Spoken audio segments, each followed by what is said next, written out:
at an exhibition at the Macmillan Museum of Art called Gateway to Himalayan Art, and it showcases the amazing collection of the Rubin Museum, and we're looking at an image of the medicine Buddha.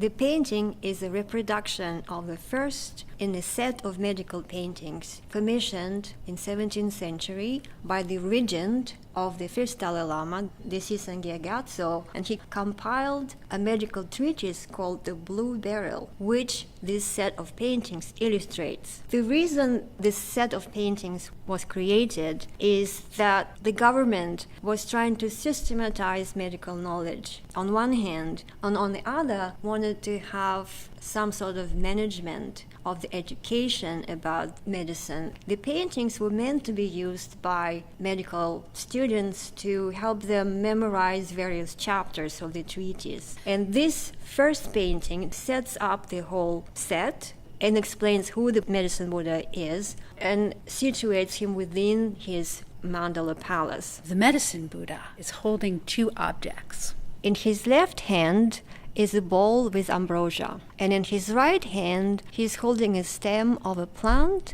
called myrobalan, which is one of the main ingredients in Tibetan medicine.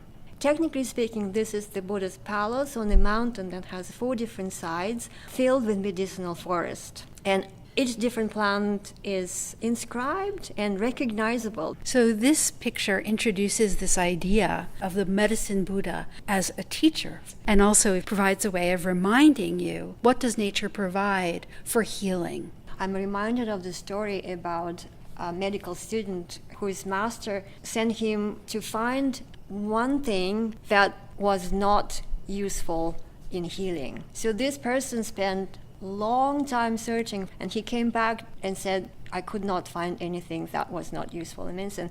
And then his master said, well, congratulations, you are now a medical practitioner because you realize that everything can be used for healing. We see not just plants, but also buildings. And it's interesting that all these different buildings have different styles. Some look like Chinese, others look a little bit more like maybe Mongolian, and some look like huts. So there's a diversity of styles. On the right corner, we have images of people that have long hair and they have this ascetic attire. Those are the sages who initiated the dialogue with the Buddha, asking about how healing can be done. And then opposite them, we see beautiful figures. These are the images of the gods who are in attendance and listening to the teachings of the Buddha. And then on the right side, I see more figures, all attending to the Buddha in the center. Those are bodhisattvas receiving instructions also from the Buddha. So all of these figures are attending the teaching that the Buddha is expounding. And directly below the Buddha, we see something very important. This is an interesting element which I think makes us relate what we see here to the general Buddhist worldview, because this image is still of a Buddha. We see here, but just below his throne is the Dharma chakra, or the wheel of the Dharma. And so this teaching is not just on medical science, but is also instruction on how you transform yourself.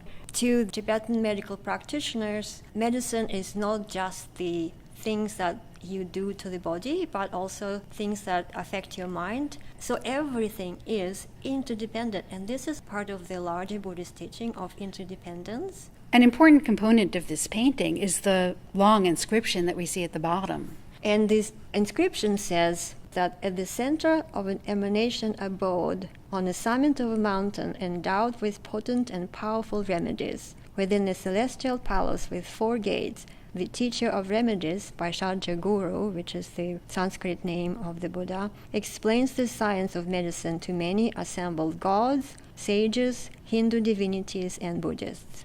The teaching is given in the form of a dialogue. And then the last part, it says that the mirror-like pristine cognition purifies delusion. The pristine cognition of emptiness purifies hatred. And the pristine cognition of sameness purifies pride. And pristine cognition of discernment purifies desire. And pristine cognition of accomplishment purifies envy. And the last part here in the corner is a sign of the artist and his name.